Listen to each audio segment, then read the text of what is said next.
तो आज गणेश पूजा स्पेशल अरुआ भात होती डालमा होती बिना पियाज रसुण अमृतभंडा कखारू आलू बैगण झुड़ंग टमाटो पड़ी डालमा होती तेजपत्रटा भेंडी और टमाटो खट्टा होती काकुड़ी लेंबू यहाँ कंचा लंका होती पुअर देखो भात से डालमारू डाली खाली ऊपर पानी पानी खाए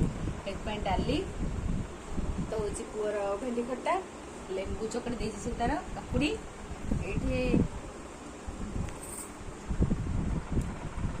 ये भात डालमा भेंडी खट्टा आंबुल भेंडी खट्टा लेंबू लुण चलतु खाइबा स्टार्ट करवा चकड़ी दबा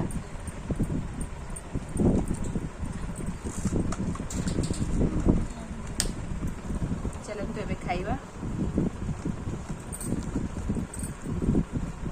पुआ देखो चकड़ी खाइबा देख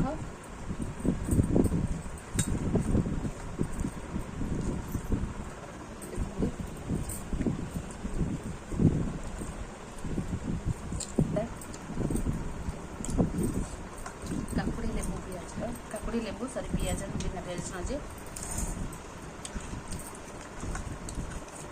बहुत टेस्टी वीडियो भल लगे चैनल लाइक करेंगे शेयर करेंगे सब्सक्राइब करने को जमा ही भूलिए। जय जगन्नाथ।